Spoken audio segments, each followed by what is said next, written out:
প্রিয় শিক্ষার্থীবৃন্দ, আজকে তোমাদের আমরা যে বিষয়টি নিয়ে আলোচনা করব সেটি হচ্ছে কমন মিস্টেকস ইন প্রিপোজিশন, অর্থাৎ প্রিপোজিশনে যে কমন ভুলগুলো হয় সেই বিষয়গুলো নিয়ে আজকে আমরা আলোচনা করব। আশা করি তোমরা সাথেই থাকবে, পুরো ভিডিওটি দেখবে এবং অনেক নতুন কিছু শিখতে পারবে। তো প্রথমেই আমরা আজকে এই বিটুইন এবং অ্যামং এর মধ্যে ছোট্ট একটা পার্থক্য শিখব, যেটা সাধারণত অনেক শিক্ষার্থী জানে না। তো আমরা জানো স্বাভাবিকভাবে দুটি জিনিস জানি, যে দুইয়ের মধ্যে হচ্ছে বিটুইন, যেমন it will be divided between you and me. আর বিটুইন সম্পর্কে বোঝাতে দুইয়ের অধিক বোঝালেও বিটুইন হতে পারে। এই ব্যবহারটা হচ্ছে একটু এক্সেপশনাল ব্যবহার। তাহলে আমরা শিখলাম হচ্ছে দুইয়ের মধ্যে মোটামুটি বিটুইন বসে, আর দুইয়ের অধিক হচ্ছে আমরা জানি অ্যামাং। এই দুটো আমরা অনেকেই জানি, বাট এখন আমরা কিন্তু ব্যতিক্রম কিছু ব্যবহার শিখবো। তাহলে আমরা দুইয়ের অধিক হচ্ছে, এই যে লেখা আছে দেখো, দুইয়ের অধিক হলে অ্যামাং হবে, আর দুইয়ের মধ্যে হলে বিটুইন হবে। এখন আমরা ছোট্ট একটা বিষয় জেনে নিব, সেটা হচ্ছে যে দুইয়ের অধিক হলেও যদি পারস্পরিক সম্পর্ক বোঝায়, তাহলে কিন্তু আমরা দুইয়ের অধিক হলেও বিটুইন ব্যবহার করতে পারবো। উদাহরণগুলো খেয়াল করে দেখো, যেমন Bangladesh lines between India, Myanmar and the বে অফ বেঙ্গল। তাহলে এখানে কিন্তু দুইয়ের অধিক আছে তিনটি, তবুও এখানে বিটুইন হবে, কারণ এখানে বাংলাদেশের সাথে বাকি দেশগুলোর একটি পারস্পরিক সম্পর্ক বোঝাচ্ছে, এই কারণে এটা বিটুইন ব্যবহার করতে হবে। একইভাবে হতে পারে দেশ যে ট্রিটি, ট্রিটি মানে চুক্তি, 8টি দেশের মধ্যে একটা চুক্তি হতে পারে, যেটা আমরা জানি সার্কভুক্ত দেশগুলো। তাহলে এখানে 8টি দেশের মধ্যে চুক্তি হতে পারে, সেক্ষেত্রে আমরা কি ব্যবহার করব? বিটুইন ব্যবহার করব। এটা একটা পারস্পরিক সম্পর্ক বোঝাচ্ছে। একইভাবে দেখো, আই ডিভাইডেড মাই ফুড, মানে আমার কিছু খাবার আছে, তা আমার খাবার আমি করিমকে দিলাম, রহিমকে দিলাম, এক্স ওয়াই জেড কে দিলাম, তাহলে এটা হচ্ছে বিটুইন। যদিও আমি 5 জন 6 জন 7 জন 10 জনকে দিচ্ছি, তবুও এটা হয়ে যাবে বিটুইন মাই ফ্রেন্ডস। আমার খাবারগুলো আমি বন্ধুদের মাঝে ভাগ করে দিলাম। কিন্তু খাবারগুলো যদি আমার না হয়, এখানে কিছু খাবার থাকে আমরা সবাই ভাগ করে নিই, সেক্ষেত্রে সেটা আবার কিন্তু অ্যামাং হয়ে যাবে, এটা মাথায় রাখবে। তবু আমরা কিছু আরো কিছু উদাহরণ আমরা দেখতে পারি, যে দেখো, the town lies is half way between Rome and Florence, between the two adults was a small child, standing between the two adults was a small child. She squeezed between the parked car and run out into the road. একইভাবে in between মানে দুইয়ের মধ্যে দেখো, the narrow path ran in between the two houses, দুটি বাড়ির মাঝখান দিয়ে, এটাকে ইংলিশ in between বলা হয়। এছাড়া দুইয়ের অধিক আমি বলেছি তোমাকে অ্যামাং ব্যবহার করতে হবে, the mangoes will be divided among my friends. আরো কিছু ব্যবহার আমরা একটু দেখে নিই, সেটা কি দেখো, যে আমরা একটু পাবো এখানে একটু পরেই, যে তোমাদের যে আমি বিষয়টি পড়ালাম সেই বিষয়টি এখানে পাবো, অর্থাৎ কমন মিস্টেকস এর যে প্রিপোজিশন আছে, সেই কমন মিস্টেকস এর প্রিপোজিশন গুলো আমরা এখান থেকে আমরা শেখার চেষ্টা করব, এবং এখানে অনেকগুলো বিষয় দেয়া আছে। সেটা কি, প্রথমেই আমরা একটা জিনিস শেখার চেষ্টা করলাম এতক্ষণ, সেটা হচ্ছে ইতিমধ্যে আমি এই জিনিসটি তোমাদের বললাম, যে দুইয়ের মধ্যে বিটুইন হয়, এটাতে কোনো ভুল নাই। দুইয়ের মধ্যে বিটুইন, দুইয়ের অধিক হচ্ছে 3 বা মোর যদি হয়, তাহলে সেক্ষেত্রে অ্যামাং হবে। আর আমি একটা ব্যতিক্রম কথা বলেছি, যে পারস্পরিক সম্পর্ক বোঝাতে দুইয়ের অধিক হলেও কি হয়ে যাবে? বিটুইন হবে।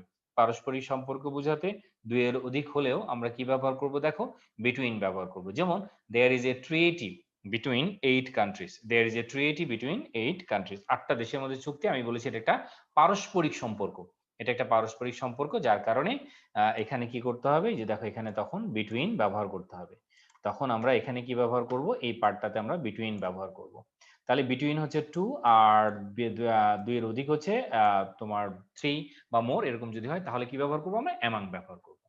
ওকে, এবার চলে যাও, আমরা আরো কয়েকটা পয়েন্ট একটু শিখে নেই। যেমন ধরে নাও, দ্য ডিফারেন্স বিটুইন, এখানে দেখো, যে difference between on time and in time, এটা একটু শিখে নিই আমরা। এই অন টাইম এবং ইন টাইমের মধ্যে পার্থক্যটা কি? মূলত ইন টাইম এবং অন টাইম, এটার মধ্যে পার্থক্যটা কি? ধরে নাও যে তোমার ট্রেন ছেড়ে যাবে, ধরে নাও এটা একটা টাইম রেখা, এটা 8টা বাজে, মনে করো ঠিক 8টায়, তাহলে এটা যদি এই 8টায় ট্রেন ছেড়ে যাবে, এটা বলা আছে যে ট্রেনটি এই স্টেশন ছেড়ে যাবে 8টায়, এই টাইম 8টায় চলে যাবে, তাহলে এটা আগে থেকেই কিন্তু স্কেডিউল করা আছে। তাহলে আমরা এখানে কি ব্যবহার করব? তাহলে এখানে ব্যবহার করব অন টাইম, মানে স্কেডিউল টাইম, আগে থেকে ফিক্সড টাইম করা থাকে। যেমন পরীক্ষা শুরু হয়, তাহলে আমরা বলবো যে এক্সাম 10টায় বলা থাকে, 10টায় শুরু হয়, সেক্ষেত্রে আমরা অন টাইম ব্যবহার করব। তার মানে যেটা প্যাসিফিক বলা থাকে, সেই টাইমটা হচ্ছে অন টাইম। কিন্তু নির্দিষ্ট সময়ের আগে যদি বুঝায়, তাহলে তোমাকে ব্যবহার করতে হবে ইন টাইম। সহজ একটি উদাহরণ দিয়ে আমি বুঝিয়ে দিচ্ছি আরো, সেটা হচ্ছে দেখো, তুমি এয়ারপোর্টে যাবে ইন টাইম, তার মানে তুমি হয়তো 7টায় তোমার প্লেন ছেড়ে যাবে, তুমি 6টায় যেতে পারো, 6:30টায় যেতে পারো, ঠিক আছে? অর্থাৎ তুমি আগে যাবে, সেটা হচ্ছে ইংরেজিতে ইন টাইম। আর প্লেন ছেড়ে যাবে কোথায়? On time. তার মানে আগে থেকে প্লেন ছাড়া নির্দিষ্ট টাইম বলা থাকে, সেটা হচ্ছে অন টাইম। তাহলে নির্দিষ্ট সময়ের আগে হচ্ছে ইন টাইম, আর নির্দিষ্ট সময়ে সেটা আমরা ইংরেজিতে ব্যবহার করব কি তাহলে? On time. তাহলে ছোট্ট একটা উদাহরণ দিয়ে বুঝিয়ে দিলাম। তুমি যদি এই 8টার আগে যাও তাহলে সেটা এই ক্ষেত্রে হবে ইন টাইম, আর যদি ঠিক 8টায় হয় যে ট্রেনটি ছেড়ে যাবে, প্লেন ছেড়ে যাবে, পরীক্ষা শুরু হবে, তাহলে সেটা হয়ে যাবে অন টাইম। তা আশা করি বুঝতে পেরেছো। দেন আরো দুটি বিষয় একটু জেনে নিই। দেখো অনেক সময় পরীক্ষায় এরকম প্রশ্ন আসে, he will come in 5 minutes, আবার he will come within 5 minutes. তো এই দুটের মধ্যে এই ছোট্ট একটা পার্থক্য আছে, এই পার্থক্যটা একটু বোঝার চেষ্টা করবে। সেটা হচ্ছে যদি কেউ বলে he will come in 5 minutes, তার মানে হচ্ছে সে 5 মিনিট পরে আসবে, যেটা 5 মিনিট শেষ হয়ে যাবে। মানে এখান থেকে এই পর্যন্ত 5 মিনিট, সে এই 5 মিনিট পরে আসবে। তাহলে কেউ যদি এই জিনিসটা বুঝায় he will come in 5 minutes, তাহলে তুমি বুঝে নিবা 5 মিনিট যখন শেষ হয়ে যাবে তখন সেখানে আসবে। এটা কিন্তু মধ্যে বোঝায় না, অনেকে এই ভুলটা করে ফেলে, এটা মধ্যে বোঝায় না। কিন্তু উইদিন 5 মিনিট যদি বুঝায়, তার মানে এখান থেকে এই টাইমের মধ্যে যে কোনো একটা টাইমে সে আসবে। এখান থেকে এই টাইমের মধ্যে যে কোনো একটা টাইমের মধ্যে আসবে, তখন সেটা হয়ে যাবে উইদিন। ঠিক আছে? উইদিন 10 মিনিটস, তার মানে বা উইদিন 5 মিনিটস, এখন থেকে এই পর্যন্ত 5 মিনিটস এর যে কোনো টাইমে সে আসতে পারে, সেটা হচ্ছে উইদিন।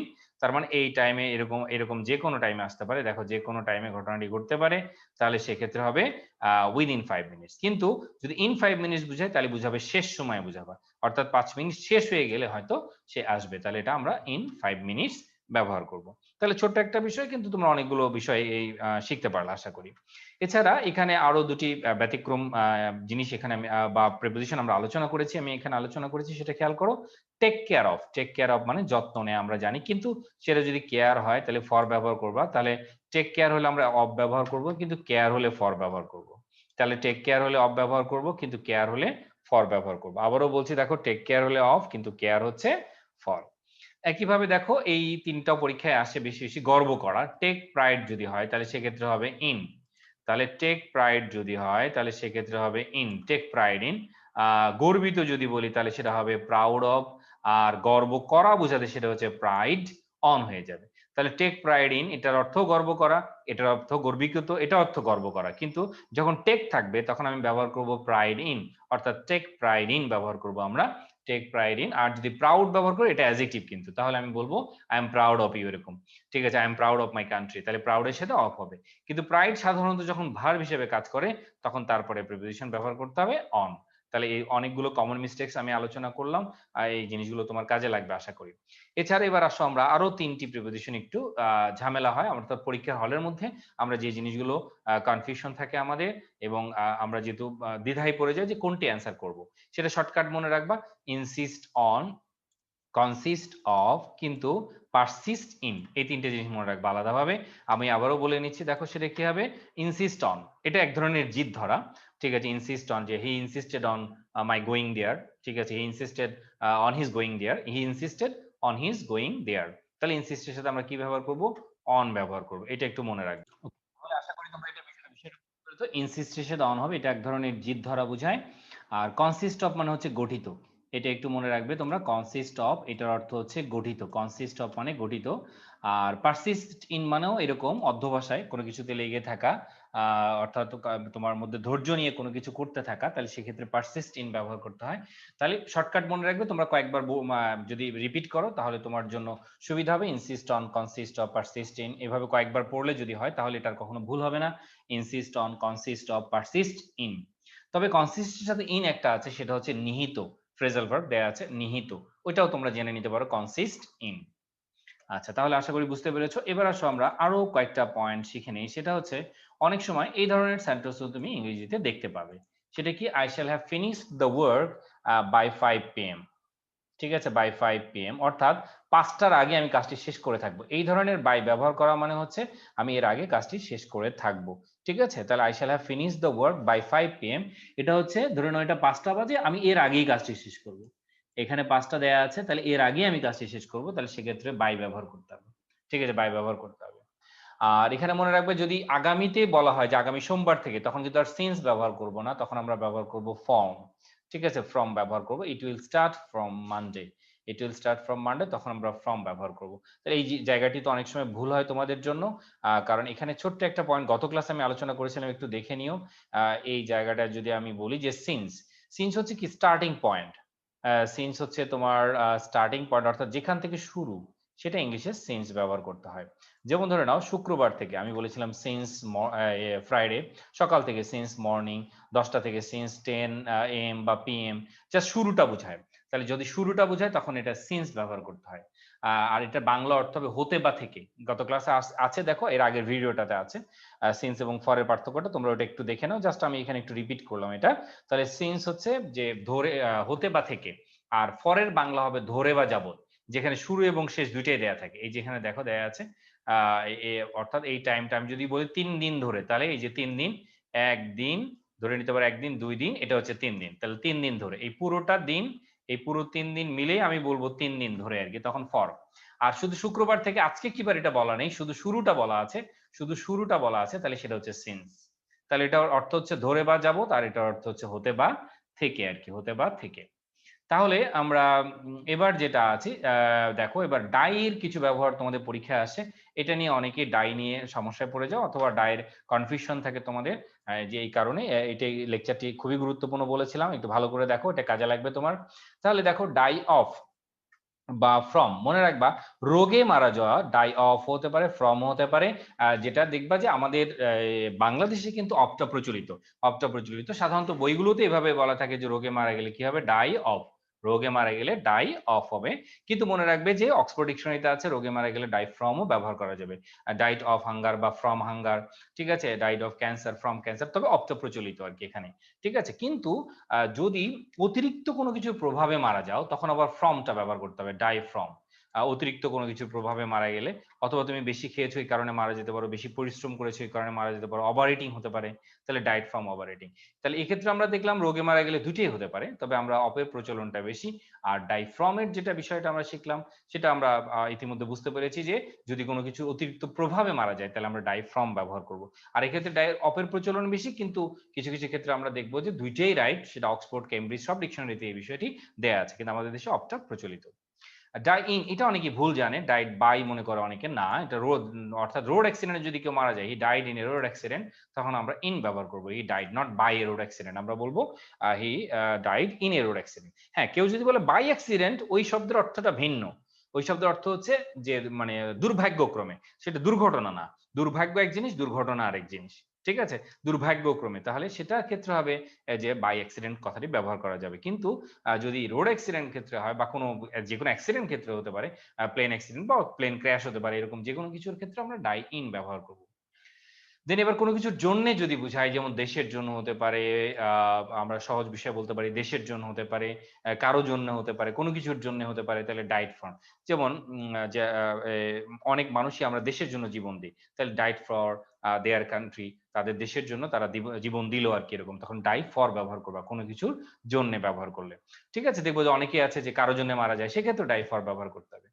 আর ডাইনের আরেকটা ব্যবহার আছে, ডাইনের আরেকটা হচ্ছে কোনো সালে মারা যাওয়া, কোনো স্থানে মারা যাওয়া, যেমন Humayun Ahmed, Humayun Ahmed died in America in 2012, তাহলে দেখো সালের আগেও ইন ব্যবহার করছি, আবার আমেরিকার আগেও আমি ইন ব্যবহার করছি আর কি, ঠিক আছে। তাহলে কোনো দেশ বা কোনো সালে মারা যাওয়া, কত সালে মারা গেছে, সেক্ষেত্রে আমরা ডাই ইন ব্যবহার করব।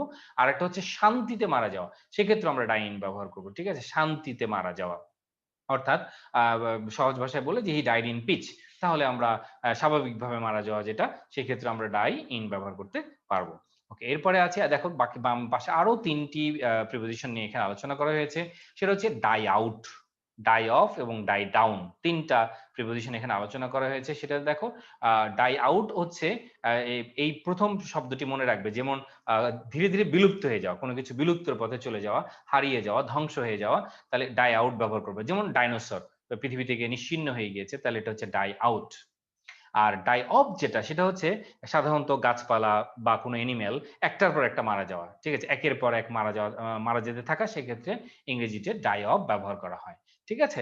আর ডাই ডাউনের ক্ষেত্রে অনেকগুলো ব্যবহার আছে, ডাই ডাউনও মানে মানে প্রাণ হারানো বোঝায়, ডাই ডাউনের মানে মানে শুকিয়ে যাওয়া বোঝায়, ঠিক আছে, ডাই ডাউন বোঝায় শুকিয়ে যাওয়া বোঝায়, ঠিক আছে, ডাই ডাউন অর্থাৎ মরে যাওয়া বোঝায়, শুকিয়ে যাওয়া বা মরে যাওয়া বোঝায়, দুইটা ক্ষেত্রে হয়, প্রাণ হারানো, এক্ষেত্রেও তুমি ডাই ডাউন ব্যবহার করা হয় আর কি, ঠিক আছে। তাহলে আমরা ডাই নিয়ে অনেকগুলো বিষয় আলোচনা করলাম, ডিকশনারিতে আরো অনেক কিছু দেওয়া আছে, তুমি এটা হেল্প নিয়ে ডিকশনারি হেল্প নাও, আরো অনেক কিছু বুঝতে পারবে। গত ক্লাসে আমি এখানে আরেকটি কথা বলেছিলাম তোমাদের, সেটা হচ্ছে যে ডিসকাস, এর সাথে কিন্তু কোনো প্রিপোজিশন বসে না। যেমন ডিসকাস অ্যাবাউট দ্য ম্যাটার যখন আমি বলবো তখন এই সেন্টেন্সটি ভুল হয়ে গেল। ডিসকাসের সাথে এখানে অ্যাবাউট বলা যাবে না, আর বলতে হবে ডিসকাস দ্য ম্যাটার, বলতে হবে ডিসকাস দ্য ম্যাটার। ঠিক আছে, ডিসকাস দ্য ম্যাটার, এই যে ডিসকাস দ্য ম্যাটার, অথবা ডিসকাস ইট। তবে এটা বলা যাবে ডিসকাস সামথিং উইথ সামবডি, এটা বলা যাবে কিন্তু ডিসকাস সামথিং উইথ সামবডি, এটাতে কিন্তু কোনো সমস্যা নেই। সামথিং, কিন্তু অ্যাবাউট সামথিং বলা যাবে না, অ্যাবাউট সামথিং বলা যাবে না, কিন্তু ডিসকাস উইথ মি বলা যাবে, ডিসকাস উইথ মি বলা যাবে, ডিসকাস উইথ মি বলা যাবে। ওকে, আশা করি বুঝতে পেরেছো। তাহলে ডিসকাস এমন একটি শব্দ যে বিষয়টি নিয়ে আলোচনা করবে তার আগে কোনো প্রিপোজিশন ব্যবহার করব না। এরপর আছে দেখো কনসিস্ট অফ, এটার মানে গঠিত ইতিমধ্যে আমরা জানি। কম্প্রাইজ অফ মানেও গঠিত, কিন্তু এখানে একটা ছোট্ট ভুল আছে, কমন মিস্টেক। কম্প্রাইজের সাথে এই অফটা আমরা ব্যবহার করব না। দুটোর অর্থেই গঠিত, কিন্তু কনসিস্টের সাথে অফ অবশ্যই দিতে হবে। অফ না দিলে ভুল হবে, কিন্তু কম্প্রাইজের সাথে অফ দিলে ভুল হবে। তাহলে কনসিস্টের সাথে অফ না দিলে ভুল হবে, আর কম্প্রাইজের সাথে অফ দিলে ভুল হবে। এই বিষয়টা মনে রাখবে তোমরা। তাহলে কনসিস্ট অফ, কিন্তু কম্প্রাইজ অফ বলা যাবে না। যেমন my family consist of 5 members, কিন্তু মাই ফ্যামিলি কম্প্রাইজেস 5 মেম্বার্স। তাহলে my family consists of 5 members, কিন্তু মাই ফ্যামিলি কম্প্রাইজেস 5 মেম্বার্স। ওকে, তাহলে এটাও আশা করি বুঝতে পেরেছো। এবার আসো, তারপরে আরো দুটি জিনিস আছে, গঠিত অর্থে আরো দুটি শব্দ এখানে ব্যবহৃত হয়। সেটা হচ্ছে দেখো মেড আপ অফ এবং কম্পোজড অফ। সাধারণত এই দুটো প্যাসিভ ভয়েস হয়। আবার একটা কথা মনে রাখবা, এই দুটো অ্যাক্টিভ ভয়েসে ব্যবহার করতে হয়, এটাকে প্যাসিভ করা যাবে না। তুমি কখনো বলতে পারবে না মাই ফ্যামিলি ইজ কনসিস্টেড, এটা ব্যবহার করা যাবে না। কিন্তু এটা বলা যাবে my family is made up of 5 members. ঠিক আছে, my family is made up of 5 members, my family is composed of 5 members. তাহলে এটা প্যাসিভ ভয়েস, আমরা এই দুটো ব্যবহার করব। দুটির অর্থই গঠিত, মেড আপ অফ মানেও গঠিত, কম্পোজড অফ মানেও গঠিত। যেমন our team is made up of 5 members বা 10 প্লেয়ার্স, এটা বলতে পারে আমার টিম 10 প্লেয়ার্স নিয়ে গঠিত বা 11 প্লেয়ার্স নিয়ে গঠিত। আমরা সাধারণভাবে ক্রিকেট ফুটবলে যেটা করি, তাহলে মেড আপ অফ মানে গঠিত, মেড আপ অফ মানে গঠিত। আর গত ক্লাস আমি ইতিমধ্যে এই কথাটাও বলেছি যে এন্টারের সাথে প্রবেশ করার অর্থে ইনটু ব্যবহার করা যাবে না, এটার সাথে ইনটু প্রবেশ করার অর্থে ইনটু ব্যবহার করা যাবে না। এটা মাথায় রাখতে হবে, প্রবেশ করার অর্থে আমরা ইনটু এন্টারের সাথে ইনটু ব্যবহার করব না। যেমন আই এন্টার দ্য রুম, এখানে ইনটু ব্যবহার করব না। তবে enter into agreement, enter into discussion, ঠিক আছে, এগুলোর ক্ষেত্রে এন্টার ব্যবহার করতে পারবে। ঠিক আছে, এগুলোর ক্ষেত্রে এন্টার ব্যবহার করা যাবে। তাহলে এবার আসো আমরা আরো কয়েকটা পয়েন্ট আছে, সেগুলো একটু আলোচনা করে নিই। কমন মিস্টেক্স এর অনেক প্রিপোজিশন, তো তোমার সবগুলোই টুমরো আমাদের শিখতে হবে। আমি তোমাদের আস্তে আস্তে শিখাবো। এবার ছোট্ট এই বিষয়টা নিয়ে একটু আলোচনা করে নিচ্ছি, তাহলে তোমাদের জন্য সহজ হবে। দেখো এই যে এই বিষয়টাও একটু ভালো করে জেনে নাও, এটা দিয়ে আজকে এটা শেষ করব। সেটা হচ্ছে দেখো, কাউকে যদি তুমি বিয়ে করা বোঝাও তাহলে কোনো প্রিপোজিশনের দরকার নেই। যেমন ম্যারি মি, ঠিক আছে, ম্যারি মি। দেখবে যে আগের দিনে ওই স্টেডিয়ামে যখন খেলা দেখতে যেত, ওখানে স্টেডিয়ামে লেখা থাকতো marry me Taskin, marry me Shahid Afridi, এরকম লেখা থাকতো। তাহলে কাউকে বিয়ে করা বোঝাতে কোনো প্রিপোজিশনের দরকার নেই। কাউকে করা বোঝাতে কোনো প্রিপোজিশনের দরকার নেই আর কি। ঠিক আছে, এটা একটা মনে রাখবে। আর এটা যেটা হচ্ছে যে কারোর সাথে কারো বিয়ে হওয়া বোঝাতে আমরা ম্যারির সাথে টু ব্যবহার করব। অর্থাৎ যেমন Ram was married to Sita বলেছি আমি এখানে, তাহলে এক্ষেত্রে আমরা কি ব্যবহার করব, ম্যারির সাথে টু ব্যবহার করব। তাহলে কারোর সাথে কারো বিয়ে হওয়া বোঝাতে ম্যারির সাথে টু ব্যবহার করা হয়। সে হতে পারে যে রহিম ওয়াজ ম্যারিড টু সকিনা, এরকম হতে পারে, কোনো সমস্যা নেই। তাহলে কারোর সাথে কারো বিয়ে হওয়া বোঝাতে আমরা টু ব্যবহার করব। আর কাউকে বিয়ে করা বোঝাতে ম্যারি মি, ম্যারি হিম, এরকম আর কি। তাহলে ম্যারি কোনো প্রিপোজিশন ব্যবহার করা যাবে না। আর ম্যারি অফ যেটা, ঠিক আছে, ম্যারি অফ এটার অর্থ আবার ডিফারেন্ট, এটার অর্থ হচ্ছে বিয়ে দেয়া। ম্যারি অফ এটার অর্থ হচ্ছে বিয়ে দেয়া। ঠিক আছে, এটা আশা করি বুঝতে পারবে যে ম্যারি অফ মানে হচ্ছে বিয়ে দেয়া। ওকে, তাহলে যেমন I would like to marry of my sister, আমি আমার বোনকে বিয়ে দিতে চাই, আমি আমার বোনকে বিয়ে দিতে চাই। আর কেউ যদি এরকম একটা সেন্টেন্স বলে যে দেখো I am married with two sons, এটা এরকম যদি বলে, তাহলে অনেকে কিন্তু মনে করতে পারে যে আই এম ম্যারিড উইথ, আমার দুইটা ছেলে সহ বিয়ে হলো। এটা না, এটা হচ্ছে আমি বিবাহিত এবং আমার দুটি সন্তান আছে। ঠিক আছে, আমার দুটি সন্তান আছে এবং আমি বিবাহিত। তাহলে এই বিষয়টা একটু মনে রাখবে, তাহলে কথাটা কখনো ভুল হবে না। তাহলে দেখো ম্যারি নিয়েও কত কমন মিস্টেক্স আছে ইংরেজিতে। দেন আরো তিনটা জিনিস শিখে নিয়ে একটু দেখো, যে by phone, over the phone এবং অন দ্য ফোন। মনে রাখবে ফোনের আগে যদি আর্টিকেল থাকে তাহলে কখনই ওভার ব্যবহার, তোমার আর্টিকেল থেকে বাই ব্যবহার করা যাবে না। আমরা একটা মানে ছোট তোমার 90-এর দশকে বা 80-এর দশকে গিয়ে তোমরা দেখবে যে একটা গান খুব প্রচলন ছিল। সেটা কি, যে নাই টেলিফোন নাই রে পিয়ন নাই রে টেলিগ্রাম, বন্ধুর কাছে মনের খবর কেমনে পাঠাইতাম। তাহলে ওইটাকে চেঞ্জ করে দাও, নাই টেলিফোন নাই রে পিয়ন, ওইটাই চেঞ্জ করে দাও বাই টেলিফোন নাই রে পিয়ন, নাই রে টেলিগ্রাম, বন্ধুর কাছে মনের খবর কেমনে পাঠাইতাম। তাহলে নাই টেলিফোন নাই রিপিয়ন, ওটা হয়ে যাবে বাই টেলিফোন নাই রিপিয়ন বা বাই ফোন, বাই ফোন। কিন্তু যখনই আর্টিকেল ব্যবহার করব, আমরা আর্টিকেল ব্যবহার করব, তখন আমরা কি বলবো? ওভার দ্য ফোন ব্যবহার করব। তখন আমরা ওভার দ্য ফোন ব্যবহার করব। আর লাইনে থাকা বোঝাতে আমরা ব্যবহার করব অন দ্য ফোন। বিজি বা লাইনে আছে আমি এই মুহূর্তে, তাহলে ইংলিশে বলতে পারি I am on the phone. তাহলে I am on the phone. তাহলে আশা করি এই বিষয়টা বুঝতে পেরেছো। তাহলে বাই ফোন কোথায় ব্যবহার করলাম আমরা?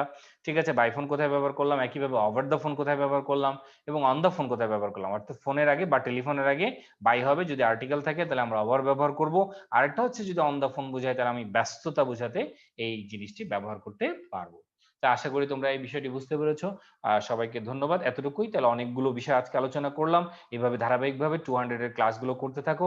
ইনশাআল্লাহ ইংরেজির যে স্বাভাবিক ভয়গুলো, এই ভয়গুলো আস্তে আস্তে চলে যাবে এবং তুমি ইংরেজিতে তোমার পরীক্ষা হলে গিয়ে তোমাকে আর যে ভয়টা কাজ করে সে ভয়টা আর কাজ করবে না।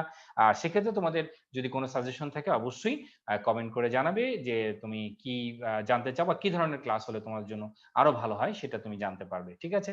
ওকে, ধন্যবাদ তোমাদের। ভালো থেকো, সুস্থ থেকো। আল্লাহ হাফেজ।